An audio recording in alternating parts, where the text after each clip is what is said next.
Hello everyone. Amino ఆమ్లాలు మరియు ప్రోటీన్లు అనే చాప్టర్ పార్ట్ 1 లెక్చర్లో మనం అమైనో ఆమ్లాలు అంటే ఏంటి, వాటిలో ఏ రకమైన ప్రమేయ సమూహాలు ఉంటాయి, వాటిని ఏ విధంగా వర్గీకరించాము, ఆల్ఫా అమైనో ఆమ్లాలు, బీటా అమైనో ఆమ్లాలు, గామా అమైనో ఆమ్లాలుగా ఏ విధంగా వర్గీకరించారు, ఆ తర్వాత మానవ శరీరానికి అవసరమైనటువంటి 20 ఆల్ఫా అమైనో ఆమ్లాలు ఏంటి, వాటి యొక్క నిర్మాణం ఏ విధంగా ఉంటుంది, ఆ తర్వాత అమైనో ఆమ్లాలను అత్యావశ్యక అమైనో ఆమ్లాలు మరియు అత్యవసరం లేని అమైనో ఆమ్లాలుగా ఏ విధంగా వర్గీకరించారు, ఆ తర్వాత ఆమ్ల క్షార తటస్థ అమైనో ఆమ్లాలుగా వర్గీకరణ, ఆ తర్వాత అమైనో ఆమ్లాల యొక్క తయారీ పద్ధతులు, సంశ్లేషణ విధానాలు. వాటిలో ముందుగా మొదటి పద్ధతి ఆల్ఫా క్లోరో కార్బాక్సిలిక్ ఆమ్లాల నుంచి ఏ విధంగా ఆల్ఫా అమైనో ఆమ్లాలను తయారు చేశారు, ఆ తర్వాత మెలోనిక్ ఎస్టర్ పద్ధతి ఆధారంగా ఏ విధంగా ఆల్ఫా అమైనో ఆమ్లాలను తయారు చేశారో గమనించాము. ఈ అమైనో ఆమ్లాలు మరియు ప్రోటీన్లు పార్ట్ 2 లెక్చర్లో మనం అమైనో ఆమ్లాలను తయారు చేయడానికి ఇతర పద్ధతులను, అదేవిధంగా అమైనో ఆమ్లాల యొక్క వివిధ రకాల భౌతిక ధర్మాలను మనం తెలుసుకుందాము. So let us move to the topic. So amino ఆమ్లాలను తయారు చేయడానికి మనకు మూడవ పద్ధతి స్ట్రెక్కర్ సంశ్లేషణ, స్ట్రెక్కర్ సింథసిస్. సో ఈ స్ట్రెక్కర్ సంశ్లేషణలో మనం ఒక ఆల్డిహైడ్ని ప్రారంభ పదార్థంగా, స్టార్టింగ్ మెటీరియల్గా తీసుకుంటాము. సో ఈ స్టార్టింగ్ మెటీరియల్గా తీసుకున్న ఆల్డిహైడ్ని అమ్మోనియం క్లోరైడ్ మరియు పొటాషియం సైనైడ్లతో కలిపి, అమ్మోనియం క్లోరైడ్ మరియు పొటాషియం సైనైడ్లతో కలిపి వేడి చేసినట్లయితే మనకు అమైనో సైనైడ్ అనే సమ్మేళనము ఏర్పడుతుంది. అమైనో సైనైడ్ అనే సమ్మేళనం ఏర్పడుతుంది. సో దీనిని మనం జల విశ్లేషణ చేసినట్లయితే ఇక్కడ ఉన్న సైనైడ్ గ్రూప్ అనేది కార్బాక్సిలిక్ ఆమ్ల గ్రూపుగా మారుతుంది. ఎందుకంటే C�BN జల విశ్లేషణ జరిగినప్పుడు hydrogen hydrogen hydrogen OH OH OH 3 హైడ్రోజన్లు నైట్రోజన్కు జత చేయబడడం ద్వారా అది అమోనియాగా బయటికి వెళ్ళిపోతుంది. ఇక్కడ 3 హైడ్రాక్సీ గ్రూపులు కార్బన్కు జత చేయడం ద్వారా అది తర్వాత వాటర్ని కోల్పోయి COOHగా మారుతుంది. సో ఈ విధంగా ఏర్పడ్డ అమైనో సైనైడ్ని జల విశ్లేషణ చేయడం ద్వారా కార్బాక్సిలిక్ ఆమ్లంగా మారుతుంది. ఫలితంగా అమైనో ఆమ్లాలు తయారవుతాయి. సో దీన్నే స్ట్రెక్కర్ సంశ్లేషణ అంటారు. ఇది అమైనో ఆమ్లాలను తయారు చేయడానికి ఒక సులభమైన పద్ధతి మరియు ఎక్కువగా ఉపయోగించబడే పద్ధతి. సో ఇక్కడ మనం స్టార్టింగ్ మెటీరియల్ అనేది ఆల్డిహైడ్ని తీసుకుంటున్నాము. సో మనకు ఏ అమైనో ఆమ్లము అయితే తయారు చేయాలనుకుంటున్నామో ఆ అమైనో ఆమ్లం యొక్క R గ్రూప్, ఆల్కైల్ గ్రూప్ ఆధారంగా మనం ఇక్కడ స్టార్టింగ్ మెటీరియల్ తీసుకునే ఆల్డిహైడ్ అనేది ఆధారపడి ఉంటుంది. అంటే ఇక్కడ ఏర్పడే ఆ అమైనో ఆమ్లము, అంటే ప్రోడక్ట్గా ఏర్పడే అమైనో ఆమ్లము మనం తీసుకునే ఆల్డిహైడ్ మీద ఆధారపడి ఉంటుంది. ఏ ఆల్డిహైడ్ని తీసుకుంటే ఎలాంటి ఆల్ఫా అమైనో ఆమ్లం అనేది ఏర్పడుతుంది అనేది మనం గమనించవచ్చు. సో ఏర్పడే అమైనో ఆమ్లం యొక్క నిర్మాణము తీసుకునే ఆల్డిహైడ్ స్టార్టింగ్ మెటీరియల్ మీద ఆధారపడి ఉంటుంది. సో మనం ఈ స్ట్రెక్కర్ సంశ్లేషణ యొక్క చర్యా విధానాన్ని గమనించినట్లయితే ముందుగా అమ్మోనియం క్లోరైడ్ మరియు పొటాషియం సైనైడ్ ఇవి రెండు కలిసిపోయి పొటాషియం క్లోరైడ్ మరియు అమ్మోనియం సైనైడ్, పొటాషియం క్లోరైడ్ మరియు అమ్మోనియం సైనైడ్గా మారుతాయి.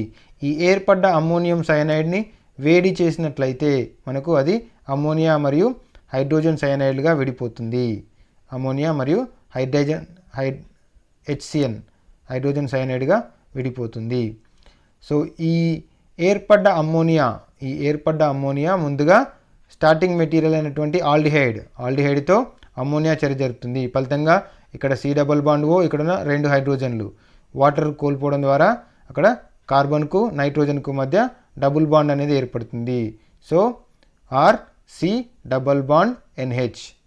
సో ఇక్కడ RCH, రైట్, RCH ఇక్కడ ఉన్న ఆక్సిజన్ మరియు ఇక్కడ ఉన్న 2 హైడ్రోజన్లు పోవడం ద్వారా వాటర్గా వెళ్ళిపోతాయి. ఫలితంగా NH అనేది మిగులుతుంది. ఆ NH కార్బన్తో డబుల్ బాండ్ని ఏర్పరుస్తుంది. ఫలితంగా RCH∪NH అనేది ఏర్పడుతుంది. సో దీన్ని మనం ఇమీన్ అంటారు. ఈ ఏర్పడ్డ ఇమీన్ దట్ ఈస్ RCH∪NH అనేది ఇక్కడ ఏర్పడ్డ HCN హైడ్రోజన్ సైనైడ్తో చర్య జరుపుతుంది. ఈ హైడ్రోజన్ సైనైడ్లో H అనేది పాజిటివ్, H+ సైనైడ్ అనేది నెగిటివ్ ఛార్జ్ను కలిగి ఉంటుంది. సో ఈ సైనైడ్ ఏదైతే ఉందో సైనైడ్ అయాన్ CN- అయాన్ అనేది ఇక్కడ ఇమీన్ కార్బన్తో జత చేయబడుతుంది. ఎందుకంటే ఇమీన్ కార్బన్ అనేది ఎలక్ట్రో పాజిటివ్గా ఉంటుంది కాబట్టి CN- అనేది ఈ కార్బన్ మీద దాడి చేయడం వల్ల ఇక్కడ 2 ఎలక్ట్రాన్లు నైట్రోజన్ మీదకి వెళ్తాయి. ఫలితంగా N- అనేది ఏర్పడుతుంది. ఆ N- అనేది ఈ ప్రోటాన్ని తీసుకుంది. ఫలితంగా RCH. సో RCH ఈ కార్బన్కు సైనైడ్ జత చేయబడుతుంది. That is RCH-CN. అండ్ ఇక్కడ డబుల్ బాండ్ NH అనేది ఇక్కడున్న H+ని తీసుకోవడం ద్వారా NH2గా మారుతుంది. That is NH2. సో ఈ విధంగా RCH-NH2-CN. రైట్. సో హియర్ మనకు అమైనో సైనైడ్ అనేది ఏర్పడుతుంది. ఈ ఏర్పడ్డ అమైనో సైనైడ్ అనేది మనం జల విశ్లేషణ చేసినట్లయితే ఇక్కడ ఉన్న సైనైడ్ గ్రూప్ అనేది కార్బాక్సిలిక్ ఆమ్ల గ్రూపుగా మారుతుంది. సైనైడ్ గ్రూపు కార్బాక్సిలిక్ ఆమ్ల గ్రూపుగా మారుతుంది. ఫలితంగా ఆల్ఫా అమైనో ఆమ్లాలు అనేటివి ఏర్పడతాయి. సో ఈ విధంగా స్టెక్కర్ సంశ్లేషణ ద్వారా మనం అమైనో ఆమ్లాలను తయారు చేయవచ్చు. ముందుగా అమ్మోనియం క్లోరైడ్ మరియు పొటాషియం సైనైడ్లను తీసుకొని చర్య జరిపించినట్లయితే పొటాషియం క్లోరైడ్ మరియు అమ్మోనియం సైనైడ్ అనేది ఏర్పడుతుంది. ఈ ఏర్పడ్డ అమ్మోనియం సైనైడ్ని వేడి చేసినట్లయితే మనకు అమ్మోనియా మరియు HCN ఏర్పడతాయి.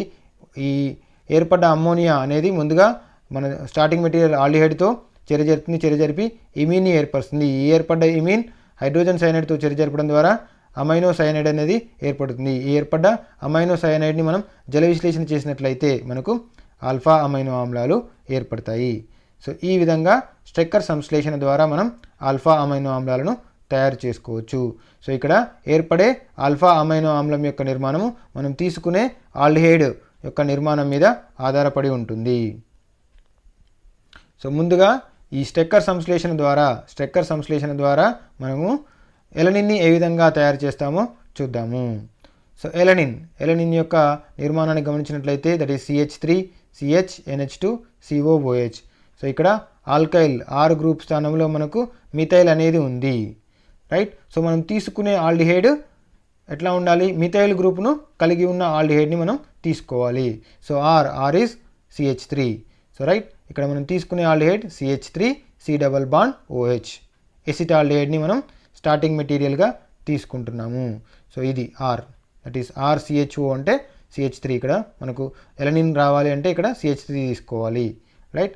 సో ఎసిటాల్డిహైడ్ని మనం స్టార్టింగ్ మెటీరియల్గా తీసుకొని దాన్ని అమ్మోనియం క్లోరైడ్ మరియు పొటాషియం సైనైడ్లతో చర్య జరిపించి వేడి చేసినట్లయితే మనకు అమైనో సైనైడ్ అనేది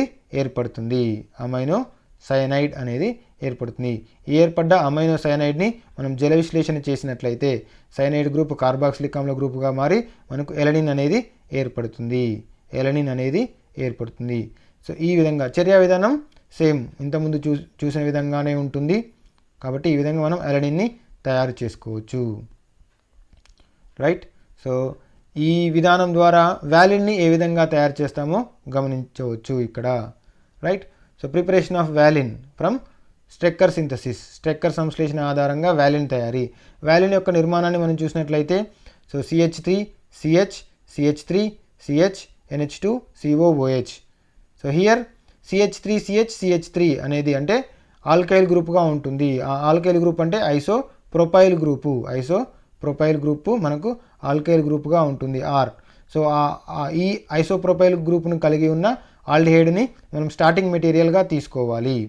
right. So here that is RC double bond OH ప్లేస్లో మనం ఐసోప్రొపైల్ను కలిగి ఉన్న ఆల్డిహైడ్ని తీసుకుంటున్నాము. So that is CH3 CH CH C double bond OH. So ఇది మనం తీసుకున్న ఆల్డిహైడ్. సో దీనిని మనం అమ్మోనియం క్లోరైడ్ మరియు పొటాషియం సైనైడ్తో చర్య జరిపించినప్పుడు అమైనో సైనైడ్ అనేది ఏర్పడుతుంది. ఆ ఏర్పడ్డ అమైనో సైనైడ్ని జల విశ్లేషణ చేసినట్లయితే మనకు అమైనో కార్బాక్సిలిక్ ఆమ్లము లేదా ఆల్ఫా అమైనో ఆమ్లము ఏర్పడుతుంది. సో ఈ విధంగా మనకి ఇక్కడ వ్యాలిన్ అనేది ఏర్పడుతుంది. So right. సో ఈ విధంగా స్టెక్కర్ సంశ్లేషణ ఆధారంగా మనం అన్ని రకాల అమైనో ఆమ్లాలను తయారు చేసుకోవచ్చు. నెక్స్ట్ వచ్చేసి ఫోర్త్ మెథడ్ మనకు థాలిమైడో మెలోనిక్ ఎస్టర్ పద్ధతి. థాలిమైడో మెలోనిక్ ఎస్టర్ పద్ధతి. సో థాలిమైడ్ అంటే థాలిక్ యాసిడ్ యొక్క amide, that is this. Phthalic acid యొక్క అమైడ్నే మనం థాలిమైడ్ అంటారు. సో ఇక్కడ ఈ థాలిమైడ్ని మనం తీసుకొని మెలోనిక్ ఎస్టర్తో చర్య జరిపిస్తాము. సో అందువలనే ఇది థాలిమైడో మెలోనిక్ ఎస్టర్ పద్ధతి అంటారు. థాలిమైడో మెలోనిక్ ఎస్టర్ సంశ్లేషణ.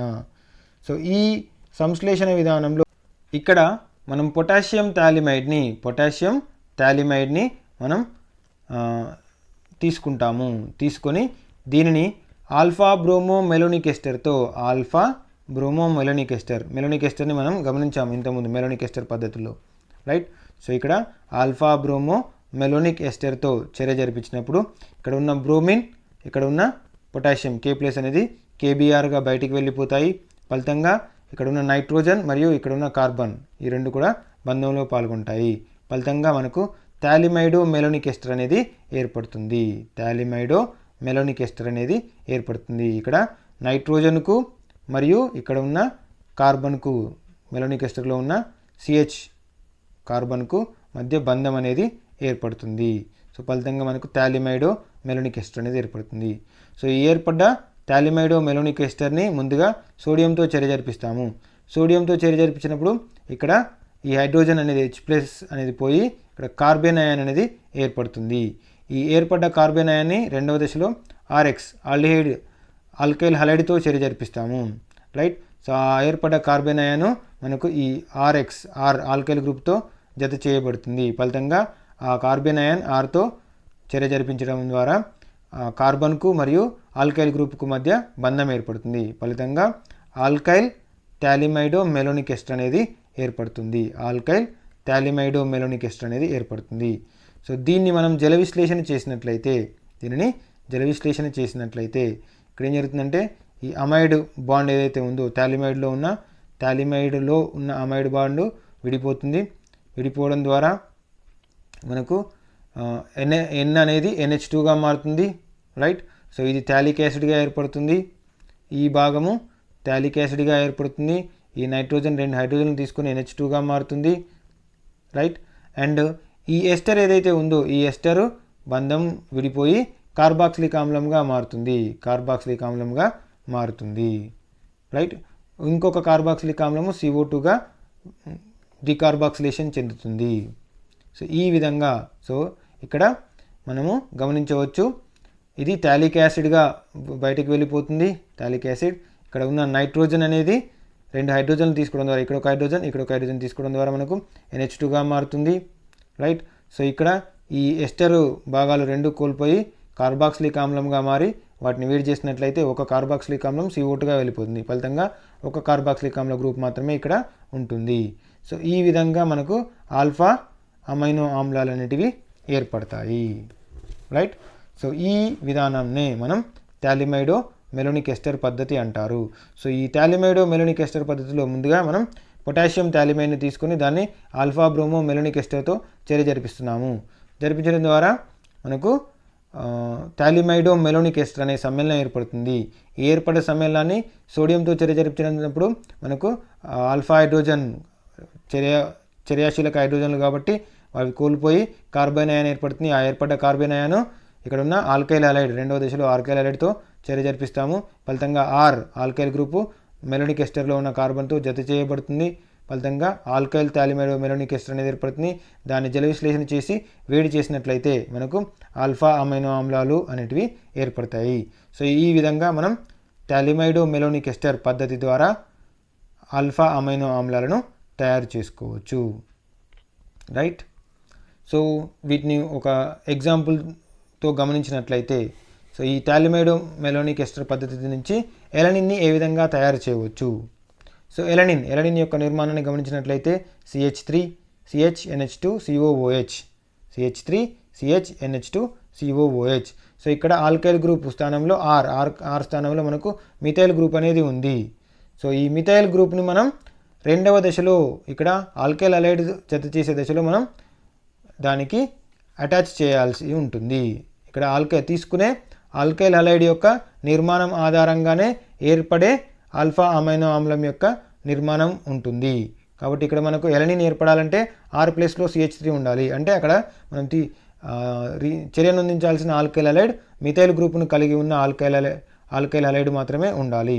అప్పుడే మనకు ఎలనిన్ అనేది ఏర్పడే అవకాశం ఉంటుంది. రైట్. సో ముందుగా పొటాషియం థాలిమైడ్ని తీసుకుంటున్నాము. దాన్ని ఆల్ఫా బ్రోమో మెలోనిక్ ఎస్టర్తో చర్య జరిపించినప్పుడు థాలిమైడో మెలోనిక్ ఎస్టర్ అనేది ఏర్పడుతుంది. ఆ ఏర్పడ్డ థాలిమైడో మెలోనిక్ ఎస్టర్ని సోడియంతో చర్య జరిపించినప్పుడు ఇక్కడ ఉన్న కార్బన్ అయాన్ని ఏర్పరుస్తుంది.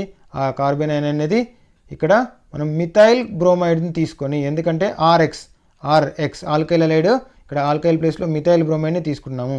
సో ఈ ఏర్పడ్డ కార్బన్ అయాను మిథైల్ గ్రూప్తో చర్య పొంది ఆ కార్బన్ మెలోనిక్ ఎస్టర్లో ఉన్న కార్బన్ మిథైల్తో జత చేయబడుతుంది. రైట్.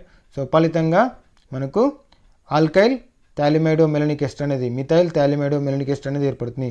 సో దీన్ని జల విశ్లేషణ చేసి వేడి చేసినట్లయితే మనకు ఇక్కడ వెళ్ళిపోయి CO2గా వెళ్ళిపోయి మనకు ఎలనిన్ అనేది ఏర్పడుతుంది. That is CH3CHNH2COOH CH3CHNH2COOH. So ఈ విధంగా ఎలనిన్ అనేది ఏర్పడుతుంది. సో ఈ విధంగా థాలిమైడో మెలోనిక్ ఎస్టర్ పద్ధతి ఆధారంగా ఎలనిన్ని తయారు చేసుకోవచ్చు. నెక్స్ట్ వచ్చేసి ఈ పద్ధతి ద్వారా ల్యూసిన్ని తయారు చేయడము. ల్యూసిన్ని ఏ విధంగా తయారు చేయవచ్చు గమనించినట్లయితే ఇక్కడ ల్యూసిన్ యొక్క నిర్మాణము CH3CH CH2CH3CH2CH NH2COOH. సో ఇక్కడ మనం ఆల్కైల్ R గ్రూప్ స్థానంలో ఈ సమూహం ఉంటుంది, ఈ గ్రూప్ అనేది ఉంటుంది. That is CH3CH CH3CH2. So nothing but isobutyl group. ఇక్కడ మనం ఇక్కడ ఉన్న ఆల్కైల్ గ్రూప్ ఏంటంటే ఐసోబ్యూటైల్ గ్రూపు. రైట్. సో ఈ ఐసోబ్యూటైల్ గ్రూప్కు సంబంధించిన హలైడ్నే మనం రెండవ దశలో ఉపయోగించి చర్య జరిపించడం ద్వారా మనం ల్యూసిన్ని తయారు చేసుకోవచ్చు. రైట్. సో ముందుగా ఈ విధానంలో పొటాషియం థాలిమైడ్ను ఆల్ఫా బ్రోమో మెలోనిక్ ఎస్టర్తో చర్య జరిపిస్తాము. ఫలితంగా ఆల్ఫా బ్రోమో మెలోనిక్ ఎస్టర్ అనేది చర్య పొంది మనకు ఇక్కడ ఈ K+Br-2 KBrగా వెళ్ళిపోయి నైట్రోజన్కు మరియు కార్బన్కు మధ్య బంధం ఏర్పడుతుంది. రైట్. ఫలితంగా మనకు థాలిమైడో మెలోనిక్ ఎస్టర్ అనేది ఏర్పడుతుంది. ఈ ఏర్పడ్డ థాలిమైడో మెలోనిక్ ఎస్టర్ని సోడియంతో చర్య జరిపించినప్పుడు ఇక్కడ కార్బన్ అనేది ఏర్పడుతుంది. రైట్. సో ఇక్కడ మనం ఐసోబ్యూటైల్ బ్రోమైడ్తో చర్య జరిపిస్తాం. ఎందుకంటే మనకు కావాల్సిన అమైనో ఆమ్లం ల్యూసిన్ తయారు చేయాలంటే మనకు ఆల్కైల్ గ్రూప్లో ఐసోబ్యూటైల్ గ్రూప్ అనేది ఉండాలి. సో ఆ ఐసోబ్యూటైల్ బ్రోమైడ్తో ఇక్కడ చర్య జరిపిస్తాము. సో చర్య జరిపించడం ద్వారా ఈ ఐసోబ్యూటైల్ బ్రోమైడ్ అనేది మనకు ఎక్కడ జత చేయబడుతుంది, మెలోనిక్ ఎస్టర్ థాలిమైడో మెలోనిక్ ఎస్టర్లో ఉన్న కార్బన్కు జత చేయబడుతుంది. సో ఫలితంగా ఈ విధమైన నిర్మాణం అనేది ఏర్పడుతుంది. సో దాన్ని మనం జల విశ్లేషణ చేసినట్లయితే రైట్. సో ఇక్కడ CH3CH CH2CH COOH CH3NH2. Right. So ఈ విధంగా కార్బాక్సిలిక్ ఆమ్లము అమైనో గ్రూప్ 2 కూడా మనకు ఉంటాయి. ఫలితంగా ఆల్ఫా అమైనో ఆమ్లాలు అనేటివి ఏర్పడతాయి. సో ఈ విధంగా మనం థాలిమైడో మెలోనిక్ ఎస్టర్ పద్ధతి ఆధారంగా ల్యూసిన్ని తయారు చేసుకోవచ్చు. So next one alpha amino ఆమ్లాల యొక్క భౌతిక ధర్మాలు. సో వీటిలో ముందుగా అమైనో ఆమ్లాల యొక్క నిర్మాణ విన్యాసము మరియు ధ్రువణ భ్రమణత. సో మనం ఆల్ఫా అమైనో ఆమ్లాల యొక్క నిర్మాణాన్ని గమనించినట్లయితే మనకు ఆల్ఫా కార్బన్ స్థానంలో ఆల్ఫా కార్బన్ అనేది ఒక అమైనో గ్రూప్తో మరియు ఒక కార్బాక్సిలిక్ ఆమ్ల గ్రూప్తో జత చేయబడుతుంది. అదేవిధంగా ఒక హైడ్రోజన్ మరియు ఒక ఆల్కైల్ గ్రూప్తో జత చేయబడుతుంది. సో ఈ విధంగా అంటే 4 వేరు గ్రూపులతో ఆల్ఫా కార్బన్ అనేది జత చేయబడి ఉండడం వల్ల అది ఒక అసౌష్ఠవ కార్బన్గా ఉంటుంది. కైరల్ కార్బన్ అసౌష్ఠవ కార్బన్గా ఉంటుంది. అందువల్ల ఆల్ఫా అమైనో ఆమ్లాలన్నీ కూడా అట్లీస్ట్ ఒక్క అసౌష్ఠవ కార్బన్ అయినా కలిగి ఉండే అవకాశం ఉంది. అందువల్లనే ఈ ఆల్ఫా అమైనో ఆమ్లాలన్నీ కూడా మనకు ధ్రువణ భ్రమణతను ప్రదర్శిస్తాయి. కానీ గ్లైసిన్ను మనం గమనించినట్లయితే, గ్లైసిన్ యొక్క నిర్మాణాన్ని మనం గమనించినట్లయితే అక్కడ ఆల్కైల్ స్థానంలో హైడ్రోజన్ ఉంటుంది. That is CH2NH2COOH. Right. So ఇక్కడ ఇది ఎలాంటి అసౌష్ఠవ కార్బన్ని కలిగి ఉండదు. అందువల్ల గ్లైసిన్ ధ్రువణ భ్రమణతను ప్రదర్శించదు. సో గ్లైసిన్ మినహా మిగిలిన అన్ని ఆల్ఫా అమైనో ఆమ్లాలు కూడా ఒక అసౌష్ఠవ కార్బన్ని కలిగి ఉంటాయి. ఫలితంగా అవి ధ్రువణ భ్రమణతను ప్రదర్శిస్తాయి. సో సాధారణంగా ఆల్ఫా అమైనో ఆమ్లాల యొక్క నిర్మాణం అనేది ఎల్ గ్లిజరాల్డిహైడ్ నిర్మాణాన్ని పోలి ఉంటుంది. ఎల్ గ్లిజరాల్డిహైడ్ నిర్మాణాన్ని పోలి ఉంటుంది. సో ఎల్ గ్లిజరాల్డిహైడ్ నిర్మాణాన్ని మనం గమనించినట్లయితే CHO, CHOH, CH2OH.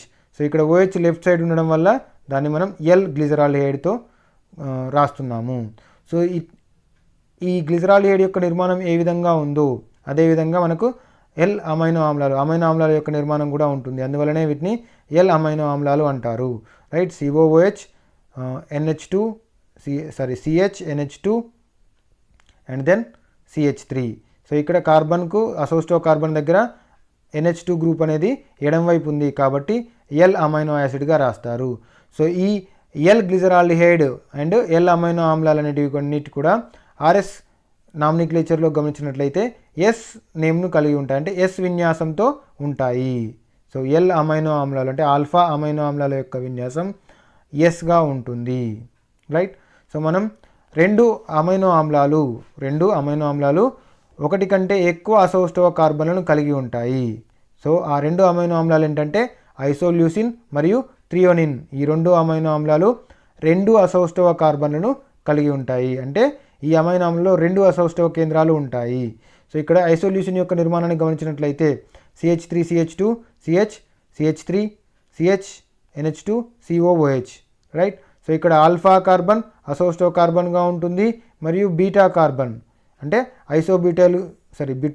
Secondary butyl గ్రూప్లో ఉన్న కార్బన్ కూడా మనకు అసౌష్ఠవ కార్బన్గా ఉంటుంది. ఈ రెండు కార్బన్లు అసౌష్ఠవ కార్బన్లుగా ఉంటాయి. అందువల్ల ఈ ఐసోల్యూసిన్ అనేది రెండు అసౌష్ఠవ కార్బన్లను కలిగి ఉంటుంది. అదేవిధంగా థ్రియోనిన్లో కూడా ఆల్ఫా కార్బన్ మరియు బీటా కార్బన్ రెండు కూడా రెండు కూడా అసౌష్ఠవ కార్బన్లను కలిగి ఉంటాయి. రైట్. సో ఈ థ్రియోనిన్ కూడా రెండు అసౌష్ఠవ కార్బన్లను కలిగి ఉంటుంది. సో ఇది ఆల్ఫా అమైనో ఆమ్లాల యొక్క నిర్మాణ విన్యాసము మరియు ధ్రువణ భ్రమణత ధర్మము. రెండవది zwitter ion. So zwitter ion అనేది ఏంటంటే ఇక్కడ మనం ఆల్ఫా అమైనో ఆమ్లాల యొక్క నిర్మాణాన్ని గమనించినట్లయితే ఒక కార్బాక్సిలిక్ ఆమ్ల గ్రూపు, ఒక అమైనో గ్రూపు రెండు ఉన్నాయి. అంటే ఇక్కడ కార్బాక్సిలిక్ ఆమ్ల గ్రూపు అనేది మనకు ఆమ్ల స్వభావాన్ని కలిగి ఉంటుంది. ఎందుకంటే ఇది H+ని అంటే ప్రోటాన్ని సులభంగా ఇవ్వగలిగే సామర్థ్యాన్ని కలిగి ఉంటుంది. అందువలనే దీన్ని H+ దాతగా మనం చెప్పవచ్చు. అందువలనే COOH సమూహము ఆమ్ల స్వభావాన్ని కలిగి ఉంటుంది. రైట్. ఇక్కడ ఉన్న అమైనో గ్రూప్ అనేది ఒక ఒంటరి ఎలక్ట్రాన్ జంటను లోన్ పేర్ ఎలక్ట్రాన్ జంటను కలిగి ఉండడం వల్ల ఒక H+ని గ్రహించగలిగే సామర్థ్యాన్ని కలిగి ఉంటుంది. అంటే H+ గ్రహీతగా ఉంటుంది, proton acceptor.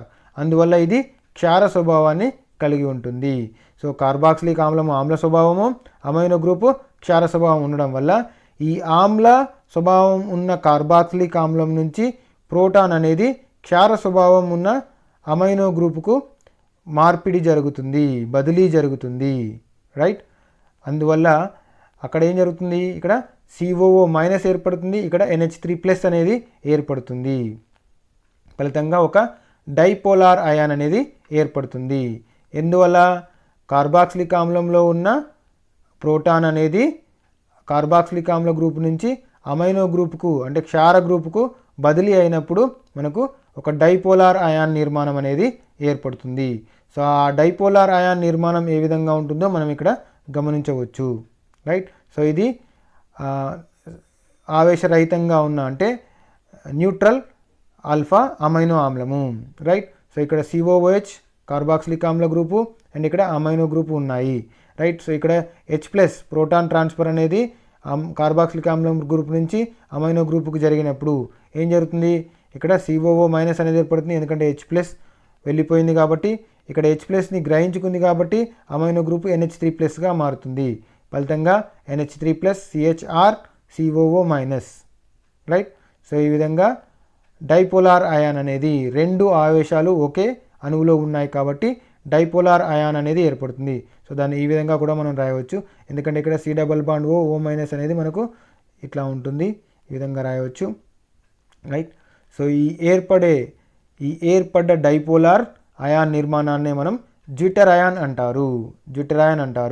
So alpha amino ఆమ్లాలన్నీ జ్విట్టర్ అయాన్ రూపంలోనే అత్యధికంగా లభిస్తాయి. అందువలనే ఇది జ్విట్టర్ అయాన్ రూపం మేజర్గా ఉంటుంది, ఆవేశరహిత రూపం తక్కువగా ఉంటుంది, మైనర్గా ఉంటుంది, రైట్. సో ఆల్ఫా అమైనో ఆమ్లాలలో ఆమ్ల గ్రూపు కార్బాక్సిలిక్ ఆమ్లం నుంచి ఒక ప్రోటాను క్షార గ్రూపుకు బదిలీ కావడం ద్వారా ఒక డైపోలార్ అయాన్ అనేది ఏర్పడుతుంది. ఆ ఏర్పడ్డ డైపోలార్ అయాన్నే మనం జ్విట్టర్ అయాన్ అంటాము. సో ఈ జ్విట్టర్ అయాన్ రూపంలోనే ఆల్ఫా అమైనో ఆమ్లాలు అత్యధికంగా లభిస్తాయి, రైట్. సో ఇక్కడ ఏర్పడే కార్బాక్సిలేట్ అయాన్ గ్రూపుకు రుణావేశం ఉంటుంది. Carboxylate ion that is COO- అనేది కార్బాక్సిలేట్ అయాన్, అది రుణావేశంతో ఉంటుంది. ఇక్కడ ఏర్పడే NH3+ అనేది ధనావేశాన్ని కలిగి ఉంటుంది. సో దాన్నే ఎమీనియం అయాన్ అంటారు. ఎమీనియం అయాన్ అది ధనావేశాన్ని కలిగి ఉంది. సో ఇక్కడ ఏర్పడ్డ డైపోలార్ నిర్మాణాన్ని మనం జ్విట్టర్ అయాన్ అంటారు. సో ఆల్ఫా అమైనో ఆమ్లాలకు ఏర్పడే జ్విట్టర్ అయాన్ నిర్మాణానికి ఆధారాలు అంటే జ్విట్టర్ అయాన్ ఏర్పడుతుందా ఏర్పడట్లేదా, అమైనో ఆమ్లాలు జ్విట్టర్ అయాన్ రూపంలోనే అత్యధికంగా లభిస్తున్నాయి అని చెప్పడానికి మనకు ఆధారాలు గమనించినట్లయితే, ముందుగా ద్రవీభవన స్థానం. సో సాధారణంగా అమైనో గ్రూపు ఉన్న సమ్మేళనాలకు లేదా కార్బాక్సిలిక్ ఆమ్ల గ్రూపు ఉన్న సమ్మేళనాలకు ద్రవీభవన స్థానాలు తక్కువగా ఉంటాయి. కానీ అమైనో ఆమ్లాల యొక్క ద్రవీభవన స్థానాలను మనం గమనించినట్లయితే అవి చాలా ఎక్కువగా ఉంటాయి. సో అవి దాదాపు 200 డిగ్రీ సెంటీగ్రేడ్ కంటే ఎక్కువగానే ఉంటాయి. సో ఫర్ ఎగ్జాంపుల్ గ్లైసిన్ యొక్క నిర్మాణాన్ని మనం గమనించినట్లయితే so NH3+ CH COO-, right. So ఇక్కడ సో గ్లైసిన్ యొక్క నిర్మాణాన్ని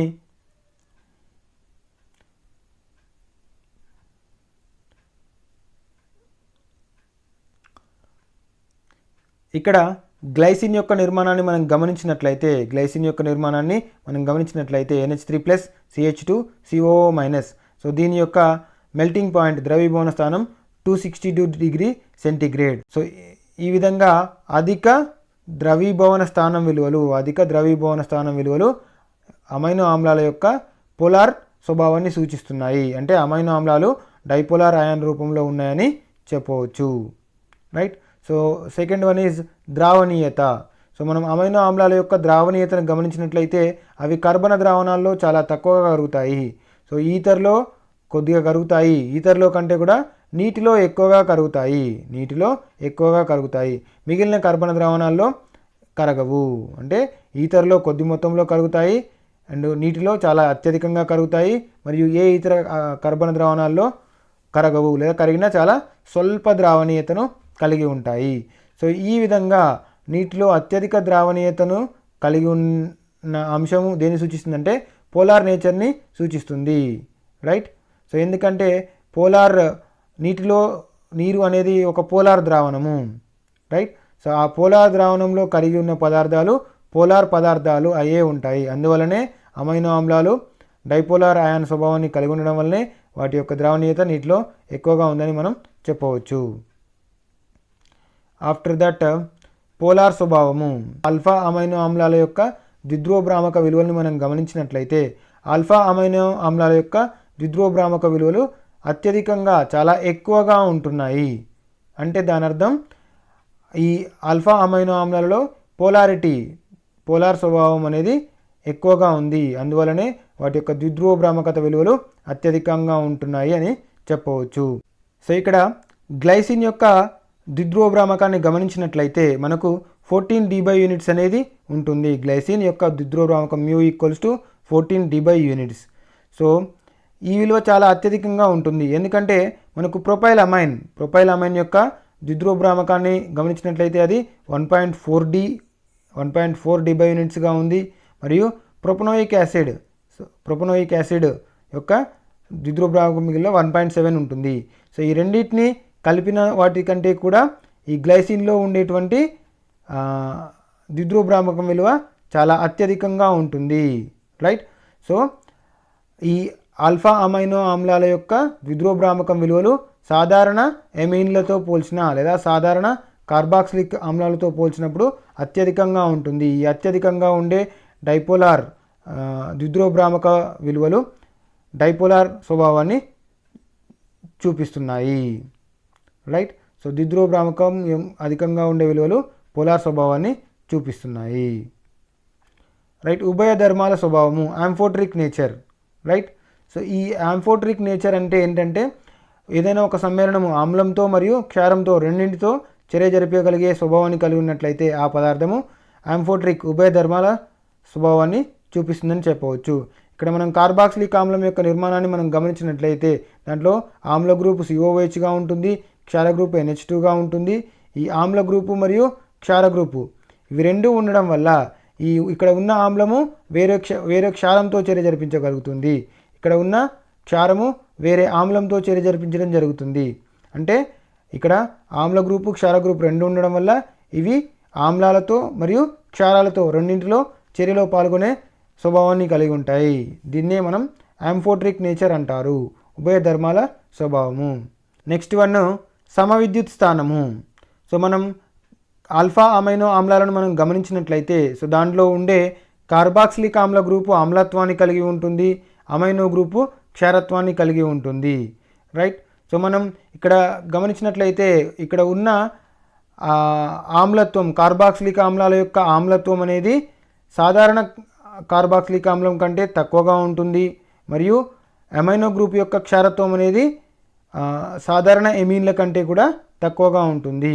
ఎందుకంటే అవి రెండు ఆమ్ల గ్రూపు మరియు క్షార గ్రూపులు ఒకే దగ్గర జత చేయబడి ఉండడం వల్ల ఆమ్ల గ్రూప్ యొక్క ఆమ్లత్వం సాధారణ కార్బాక్సిలిక్ ఆమ్లాల కంటే తక్కువగాను, క్షార గ్రూప్ యొక్క క్షారత్వం సాధారణ కార్బాక్సిలిక్ ఆమ్ల గ్రూప్ కంటే తక్కువగాను ఉంటుంది. రైట్. సో ఇక్కడ ఇంకొకటి ఏంటంటే మనము డైపోలార్ నిర్మాణాన్ని గమనించినట్లయితే ఆల్ఫా అమైనో ఆమ్లాల యొక్క డైపోలార్ నిర్మాణాన్ని గమనించినట్లయితే మనకి ఇక్కడ COO- అనేది ఏర్పడుతుంది మరియు NH3+ అనేది ఏర్పడుతుంది. ఇక్కడ ఉన్న COO- అనేది క్షార స్వభావాన్ని కలిగి ఉంటుంది, ఇక్కడ ఉన్న NH3+ అనేది ఆమ్ల స్వభావాన్ని కలిగి ఉంటుంది. ఎందుకంటే ఈ COO- అనేది ఒక ప్రోటాన్ను యాక్సెప్ట్ చేయడానికి అంటే తన వైపుకు లాక్కోవడానికి అవకాశం ఉంది కాబట్టి అది క్షార స్వభావాన్ని కలిగి ఉంటుంది. ఇక్కడ NH3+ ఏర్పడడం వల్ల అది ఒక ప్రోటాన్ ఇచ్చే స్వభావాన్ని కలిగి ఉండడం వల్ల ఆమ్ల స్వభావాన్ని కలిగి ఉంటుంది. అంటే అమైనో ఆమ్లాల యొక్క డైపోలార్ నిర్మాణంలో ఆమ్ల భాగము NH3+ రూపంలో ఉంటుంది, COOHగా ఉండదు. అదేవిధంగా క్షార భాగము క్షార రూపము COO- ఉంటుంది, COO- రూపంలో ఉంటుంది, కానీ NH2గా ఉండదు. సో ఈ విధంగా మనకు డైపోలార్ అయాన్ నిర్మాణంలో COO- క్షార స్వభావాన్ని, NH3+ ఆమ్ల స్వభావాన్ని చూపిస్తున్నాయి. సో మనం ఒక సాధారణ కార్బాక్సిలిక్ ఆమ్లము మరియు సాధారణ అమీన్ మరియు అమైనో ఆమ్లాల యొక్క ఆమ్ల క్షార స్వభావాన్ని గమనించినట్లయితే సో RCOOH కార్బాక్సిలిక్ ఆమ్లాల యొక్క pKa విలువ 5గా ఉంటుంది. అండ్ అమైన్లు క్షార స్వభావాన్ని కలిగి ఉంటాయి కాబట్టి ఆల్కైల్ అమైన్ల యొక్క pKb విలువలు క్షార స్వభావం యొక్క విలువలు 4గా ఉంటుంది. సో ఇక్కడ ఆల్ఫా అమైనో ఆమ్లాలను గమనించినట్లయితే రైట్. సో ఇక్కడ ఈ NH3+ అనేది ఆమ్ల స్వభావాన్ని కలిగి ఉండడం వల్ల దాని యొక్క pKa విలువ 10గా ఉంటుంది. అండ్ ఇక్కడ COO- క్షార స్వభావాన్ని కలిగి ఉండడం వల్ల దాని pKb విలువ 12గా ఉంటుంది. రైట్. సో ఇక్కడ ఈ అమైనో ఆమ్లం యొక్క నిర్మాణాన్ని మనం గమనించినట్లయితే NH3+ CHR COO- ఇది జిట్రయాన్ రూపము. సో ఎప్పుడైతే ఈ అమైనో ఆమ్లాన్ని ఒక ఆమ్ల ద్రావణంలో ఉంచినట్లయితే అంటే H+ అనేటివి సరఫరా చేసేటువంటి ద్రావణంలో ఉన్నట్లయితే ఆ H+ ఏం చేస్తాయి అంటే ఇక్కడ ఉన్న COO- కు జత చేయబడి COOHగా మారుతాయి. రైట్. సో ఫలితంగా ఇక్కడ COOH అనేది ఏర్పడుతుంది, NH3+ అదేవిధంగా ఉంటుంది, అంటే ఇక్కడ కెటయాన్ రూపంలో ఉంటుంది. సో ఆల్ఫా అమైనో ఆమ్లాలను మనం ఆమ్ల ద్రావణాలలో తీసుకున్నప్పుడు అంటే తక్కువ pH <6 ద్రావణాల్లో తీసుకున్నప్పుడు అవి కెటయాన్ రూపంలో ఉంటాయి. సో ఎసిడిక్ మీడియంలో అయితే మనకు అవి కెటయాన్ రూపంలో ఉంటాయి. సో ఇక్కడ జిట్రయాన్ రూపంలో ఉన్న ఆల్ఫా అమైనో ఆమ్లాన్ని ద్రావణంలో తీసుకున్నట్లయితే ఏం జరుగుతుందంటే ఈ క్షారం అనేది ఇక్కడున్న హైడ్రోజన్ తీసుకోవడం ద్వారా NH2గా మారుతుంది. NH3+ అనేది NH2గా మారుతుంది. సో ఫలితంగా మనకు అనయానిక్ ఫామ్, ఇది అనయాన్ రూపంలో ఏర్పడుతుంది. ఎందుకంటే COO- అనేది అనయాన్గా ఉంటుంది. సో ఫలితంగా ఇది అనయానిక్ రూపాన్ని ఏర్పరుస్తుంది. సో ఇది క్షార ద్రావణాల్లో ఈ విధంగా ఉంటుంది. సో pH <6 కంటే తక్కువ ఉన్నప్పుడు ఆల్ఫా అమైనో ఆమ్లాలు కెటయానిక్ రూపంలో ఉంటాయి. pH 6 to 7 ఉన్నప్పుడు తటస్థ జిట్రయాన్ రూపంలో ఉంటాయి. pH <7 క్షార pH ఉన్నప్పుడు అవి అనయానిక్ రూపంలో ఉంటాయి. ఈ విధంగా మనకు ఆల్ఫా అమైనో ఆమ్లాలు క్షార ద్రావణంలో అనయాన్ రూపంలో, క్షార ద్రావణాల్లో అనయాన్ రూపంలో మరియు ఆమ్ల ద్రావణాల్లో కెటయాన్ రూపంలో ఉంటాయి. సో తటస్థ pH వద్ద అంటే pH 6 to 7ల వద్ద జిట్రయాన్ రూపంలో అత్యధికంగా ఉంటాయి. సో మనం ఎలనిన్ని గమనించినట్లయితే ఎలనిన్ యొక్క వివిధ రకాల రూపాలని మనం గమనించినట్లయితే అంటే ఏ pH వద్ద ఏ విధంగా ఉంటుందని మనం గమనించినట్లయితే alanine, so that is NH3+ CH3 COO-. So pH 6 వద్ద ఇది డైపోలార్ అయాన్ రూపంలో అత్యధికంగా ఉంటుంది, అంటే జిట్రయాన్ రూపంలో ఉంటుంది. సో అత్యధిక pH అంటే క్షార pH వద్ద క్షార ద్రావణంలో ఉన్నప్పుడు pH 9.7 దగ్గర అనయాన్గా ఉంటుంది. అండ్ pH <2 or 2.3 వద్ద అంటే ఆమ్ల pH వద్ద ఆమ్ల ద్రావణంతో చర్య జరిపించినప్పుడు ఏం చేస్తుంది? సో ఇది ఆమ్లంతో చర్య జరిపించడం ద్వారా కెటయానిక్ రూపంలోకి వెళ్తుంది. అంటే ఇక్కడ NH3+ అనేది ఏర్పడుతుంది కాబట్టి కెటయాన్ రూపంలోకి వెళ్తుంది. రైట్.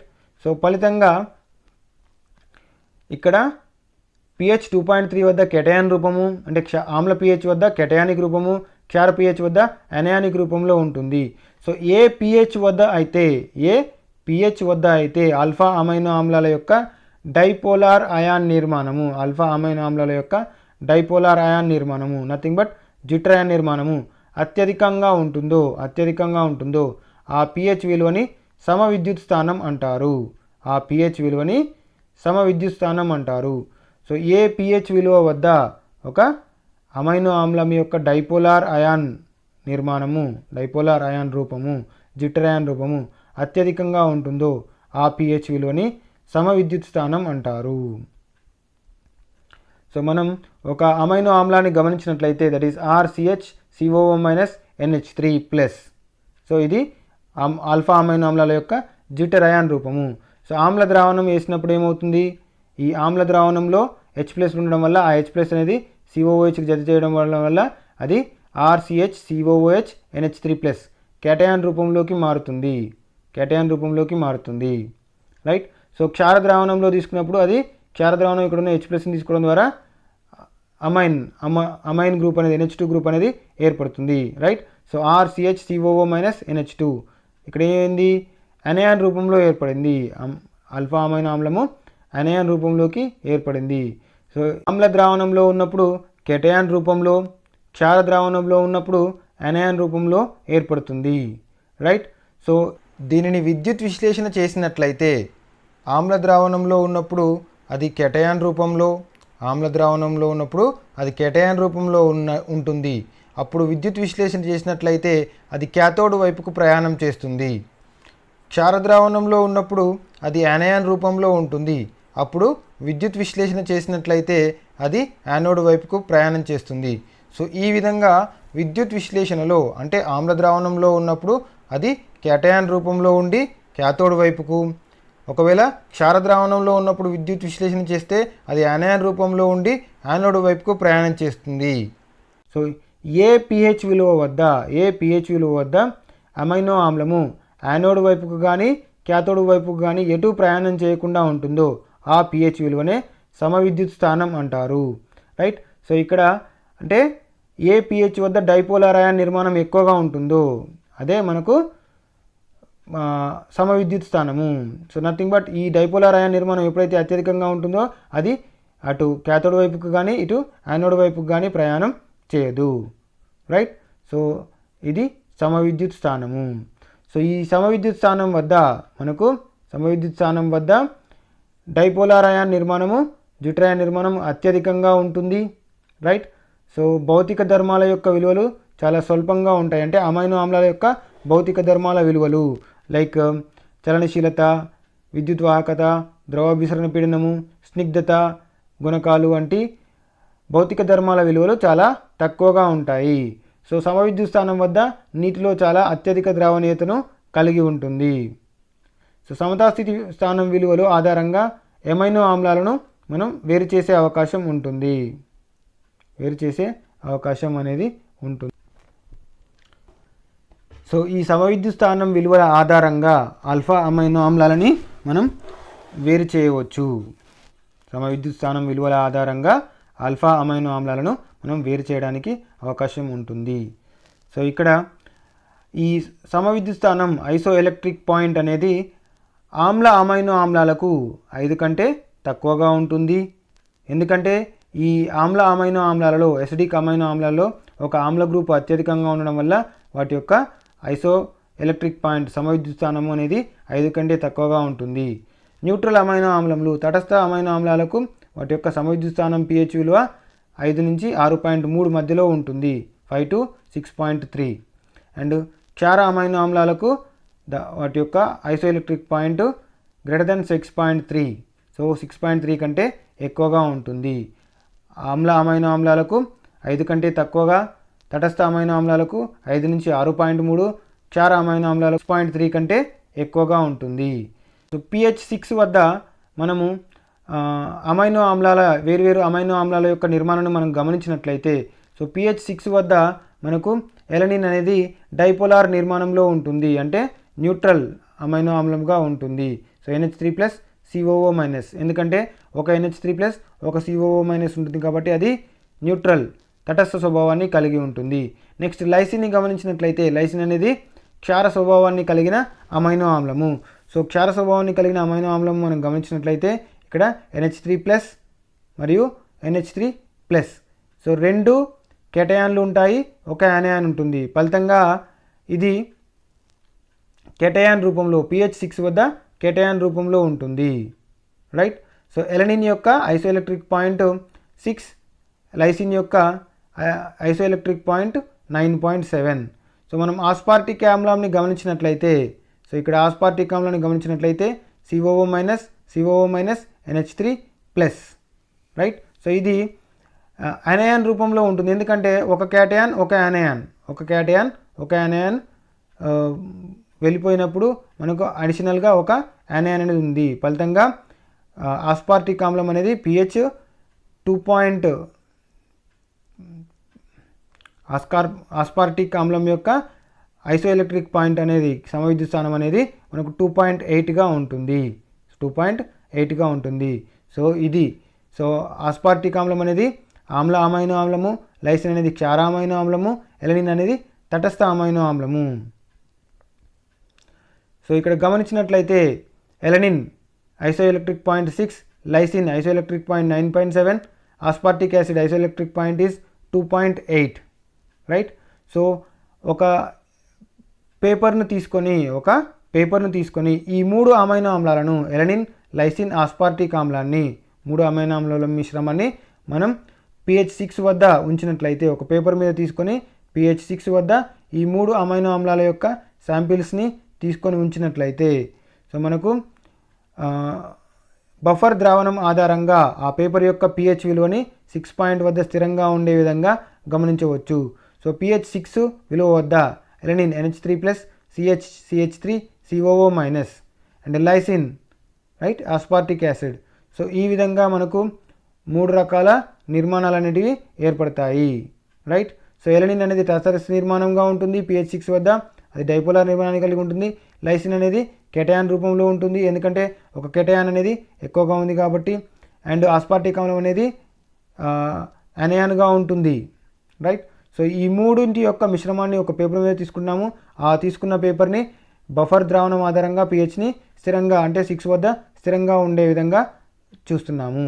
ఇక్కడ pH 6 వద్ద మనకు ఎలనిన్ అనేది డైపోలార్ నిర్మాణం రూపంలో ఉంటుంది, లైసిన్ అనేది క్షార అమైనో ఆమ్లము కేటయాన్ రూపంలో ఉంటుంది, ఆస్పార్టిక్ ఆమ్లం అనేది మనకు యానయాన్ రూపంలో ఉంటుంది. ఈ 3 అమైనో ఆమ్లాల మిశ్రమం ఉన్న పేపర్ని ఒక పాత్రలో తీసుకొని దానిలో 2 ఎలక్ట్రోడ్ క్యాథోడ్ మరియు యానోడ్లను ఉంచి మనము విద్యుత్ సప్లైని ఎలక్ట్రిక్ సప్లైని చేసినట్లయితే ఏం జరుగుతుందంటే ఇక్కడ లైసిన్ అనేది కెటయాన్ రూపంలో ఉండడం వల్ల అది క్యాథోడ్ వైపుకు ప్రయాణం చేస్తుంది. ఆస్పార్టిక్ ఆమ్లం అనేది అనయాన్ రూపంలో ఉండడం వల్ల అది యానోడ్ వైపుకు ప్రయాణం చేస్తుంది.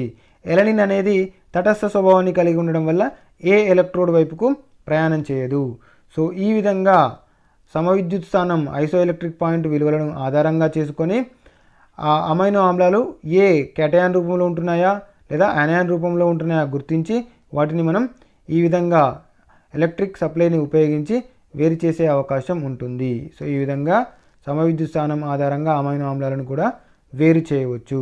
సో మనం ఈ అమైనో ఆమ్లాలు మరియు ప్రోటీన్ అనే చాప్టర్ పార్ట్ 2 లెక్చర్లో అమైనో ఆమ్లాల యొక్క తయారీ విధానాలు చూసాము. వాటిలో మనకు థాలిమైడో మెలనిక్ ఎస్టర్ పద్ధతి మరియు స్ట్రెక్కర్ సంశ్లేషణ, ఆ తర్వాత అమైనో ఆమ్లాల యొక్క భౌతిక ధర్మాలు, డైపోలార్ అయాన్ అంటే ఏంటి, జ్విట్రయాన్ అంటే ఏంటి, జ్విట్రయాన్ నిర్మాణానికి ఆధారాలు మరియు సమవిద్యుత్ స్థానం అంటే ఏంటి, దాని యొక్క విలువ ఏ విధంగా ఉంటుంది, దాని ఆధారంగా ఆల్ఫా అమైనో ఆమ్లాలను ఏ విధంగా వేరు చేయవచ్చో తెలుసుకున్నాము. Thank you.